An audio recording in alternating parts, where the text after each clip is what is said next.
Hello दोस्तों क्या तुर्की में ज़लज़ला किसी दूसरे मुल्क ने किया है? क्या अमेरिका की हार्प प्रोजेक्ट से ये ज़लज़ला पैदा हुआ है? आइए जानते हैं।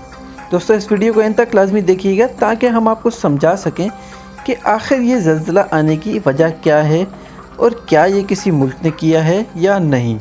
दोस्तों हार्प प्रोजेक्ट में जो रेडियो ट्रांसमीटर इस्तेमाल होते हैं वो 930 किलोवाट यानी 0.93 मेगावाट बिजली इस्तेमाल करते थे। तुर्की में आने वाला ज़लज़ला 7.8 मिकदार का था, जिसमें 32 पीटा जूल्स तवानाई पैदा हुई यानी 88 लाख मेगावाट फी घंटा एनर्जी। अगर कोई इंसान ये समझता है कि 1 मेगावाट एनर्जी से 88 लाख मेगावाट एनर्जी पैदा की जा सकती है तो इस पर हम बैठकर मातम ही कर सकते हैं। अगर रेडियो ट्रांसमीटर से ज़लज़ला पैदा होता तो दुनिया में हर रेडियो स्टेशन के करीब रहने वाले लोगों को ज़लज़ले के झटके महसूस होते, लेकिन ऐसा मुमकिन नहीं। कुछ अफराद ये भी समझते हैं कि हार्प से बारिशें, सैलाब, आसमानी बिजली और ज़लज़ले समेत बहुत से मौसमियाती आफात पैदा किए जा सकते हैं। इस पर यकीन करना ऐसा ही है जैसे हकीम आपको बताते हैं कि उसकी फक्की खाने से आपके सर से लेकर पाँव तक तमाम बीमारियों का इलाज हो सकता है, और बहुत से अफराद इस पर यकीन भी करते हैं।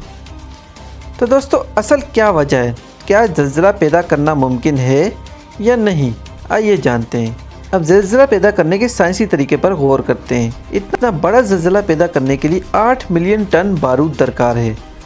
अगर इसमें बाद में आने वाले बड़े ज़लज़ले यानी 7.5 और 6.7 भी शामिल करें तो आपको 15 मेगा टन बारूद चाहिए। इसका मतलब ये हुआ कि तुर्की में ज़लज़ला पैदा करने के लिए 1000 हिरोशिमा जितने बम हमें चलाने पड़ेंगे। लेकिन अमेरिका 15 मेगा टन का धमाका ब्रावो, रूस 50 मेगा टन का धमाका टिसारा बॉम्बर कर चुका है। तुर्की में बड़ा ज़लज़ला 7.8 की गहराई 18 किलोमीटर थी, जो कि कम गहरा ज़लज़ला था, जबकि इंसान अभी तक सिर्फ 12 किलोमीटर गहराई तक खुदाई कर सका है। अगर तुर्की का कोई दुश्मन मुल्क तुर्की में ज़लज़ला करना चाहे तो उसको मतलूबा मकाम ज़मीन पर 18 किलोमीटर खुदाई करनी पड़ेगी, फिर उसमें 15 मेगा टन ताकत का एटम बम डालकर चलाना पड़ेगा। इस काम के लिए भारी मशीनरी चाहिए जो कि तुर्की की हुकूमत और आवाम की नज़रों में छुप नहीं सकती।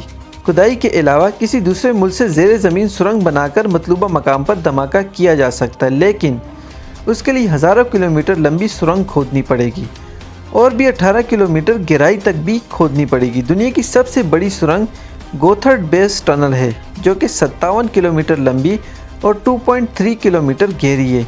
ये पहाड़ में बनाई गई है, लेकिन सुरंग को 18 किलोमीटर गहराई तक ले जाना मौजूदा टेक्नोलॉजी से नामुमकिन है। तो दोस्तों इससे साबित होता है कि तुर्की में जो ज़लज़ला किया गया है वो कुदरती आफात ही थी, उस पर किसी इंसान की कोई कंट्रोल भी नहीं है। इसलिए फजूल बातों पर ध्यान देने से बेहतर है आप साइंस के हिसाब से इसको सोचें। दोस्तों उम्मीद है आपको वीडियो पसंद आई होगी। दोस्तों चैनल को सब्सक्राइब करें और इसी तरह की इन्फॉर्मेशन मिलने के लिए हमारे साथ कनेक्ट रहें। Thank you.